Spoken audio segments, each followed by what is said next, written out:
Hey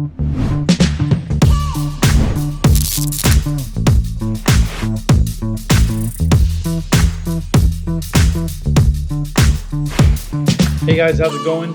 My name is Statik and you're tuned into the Statik sessions right now.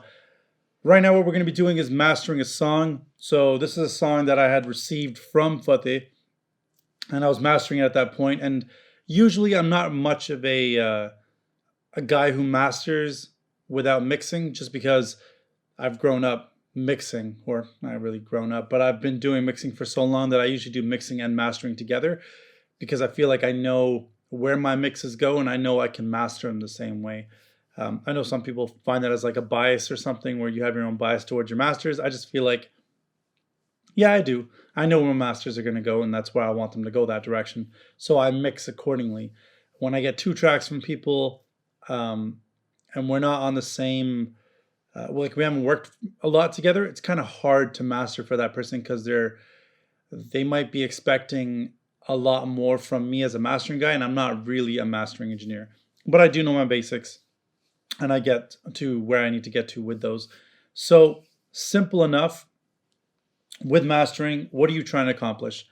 You're trying to make a nice, loud, in today's world, loud but tight master, something that sounds like it's cohesive, put together. You put it up against another song that exists in the industry and it'll hold its own. And that's what you're mainly looking for when it comes to mastering. So with this, what I'm doing is I'm going to press play on this song. That's Fateh's old song. I took off all the mastering stuff that was on it already.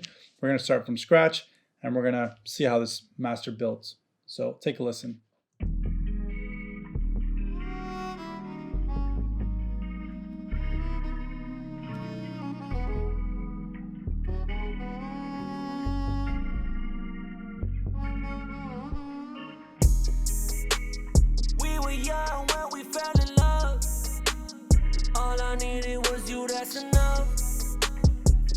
So it's got some really nice 808s. It's got some spacey little guitar chords in the back, some violins, nice little hi-hat tops and all that kind of stuff. And he's got his vocals in there.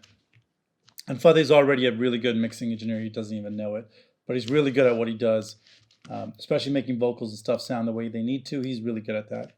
So what we're going to be doing is, I got about 5 little things that I always do to masters. I treat them a little bit differently, but generally they're about 5 to 6 mastering plugins, if you want to call it that I use. First one being a Brainworks one, which is a XL V2. This adds some nice little stereo width to the track.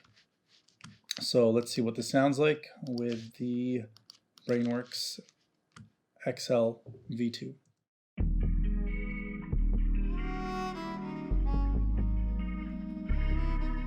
Right away, when I start increasing this, you hear the width coming out. It's like right away apparent.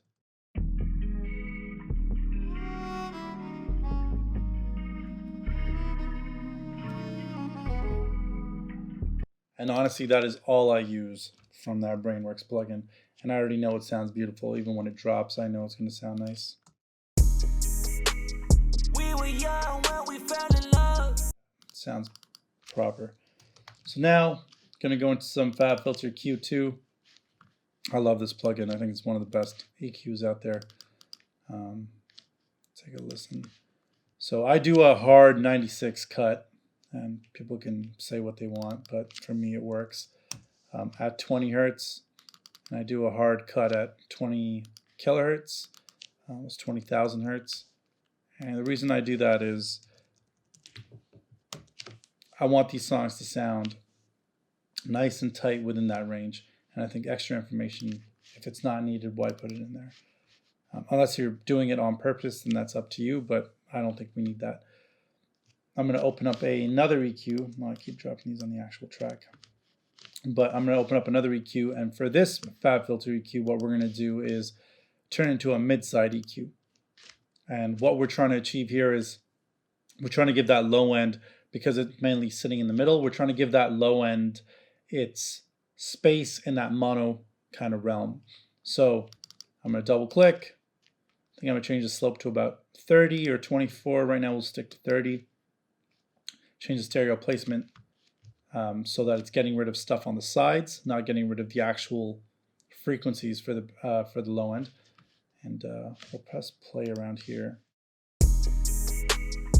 Now what we're going to do is we're going to bring this up and in until it gets rid of any of that stereo field in the low end. We were young when we fell in love. All I needed was you, that's enough. All our friends would... Right about there sounds about right. Actually cleans up the low end a little bit without even doing much to it. Now, one of my favorite plugins is this Chandler Curve Bender. It's a really nice EQ. I'm going to leave that there. I don't know if I'm going to use it yet, but once I start adding my next few plugins, we'll see if we're going to add that into. After the bender, I'm going to be adding in a clipper, T-Rex soft clipper. It's awesome at what it does. I'm going to turn that slope on extreme, and after that, I'm putting in the Shadow Hills mastering compressor. And I love presets. I think presets are awesome to kind of live by. You don't have to live by them, but it's good to have a starting point somewhere. If someone's done some of the hard work for you, why not take a listen to it?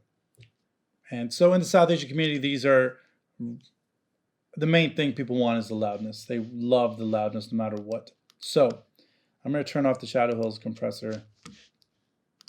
I'm also going to load up a final L2. So that's a Fab Filter L2.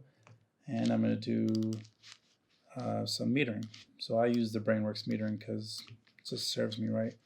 So just to make sure nothing's crazy, on the Fab Filter L2, I'm going to increase the attack to full, the release to really quick. I'm going to put up that transients because I don't want to lose anything, and turn the release back to low again. And now we're going to be focusing on this T-Rex classic clipper. So let's listen to that and see where we can bring this. We were young when we fell in love. All I needed was you, that's enough. All our friends would talk about us. Remember how amazing we were.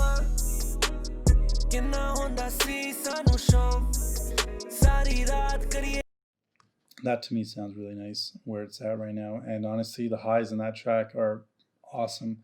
Love with what they already did to it. Now we're going to be listening to what's happening with this Shadows compressor. And I turned off the L2 for now just to get an idea of where we're sitting.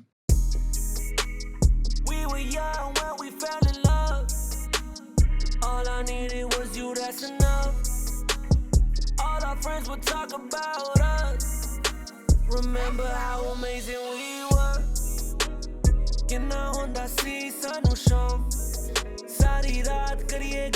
On the phone. I couldn't buy you all the things you would want, but you ain't never made me feel like I was wrong. Alright, so can be doing some reduction right here, so give me 1 second. We were young when we fell in love. All I needed was you, that's enough. All our friends would talk about us. Remember how amazing we were.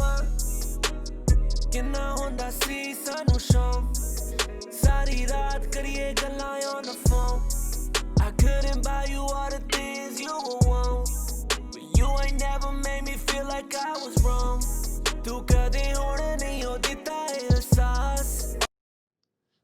So yeah, I don't know why, but my outboard gear has been giving me some issues lately, but it's okay. Quick fixes. We were young when we fell in love. All I needed was you, that's enough. All our friends would talk about us. Remember how amazing we were.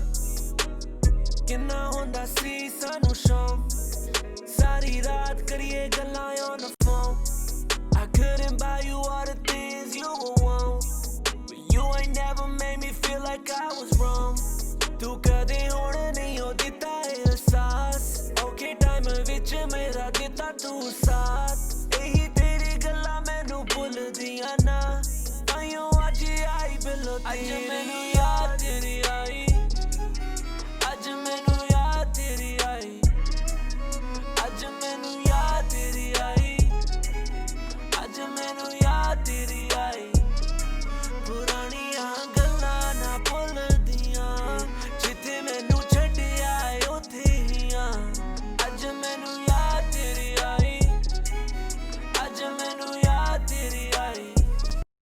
That to me sounds pretty dope. I know I got lost in that for a second, but I think that sounds awesome where it's at. So I'm going to print one of these mixes for him, masters for him. And I'm also going to do something else that I want to do just to make sure that I don't give him something that's too compressed like I feel like I'm running the limiter pretty hard. So I'm going to try another master after this without the shadow hills and just the L2 and see where that goes from there. So first we'll print this master.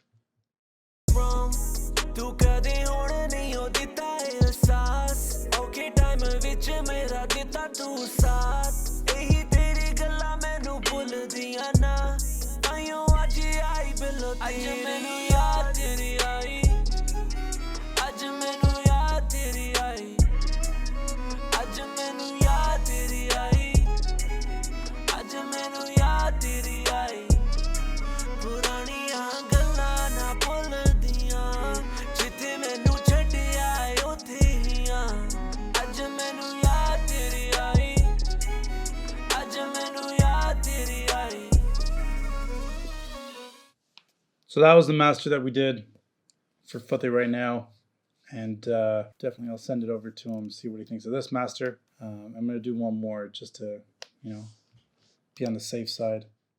And yeah, so that's how I master a 2-track.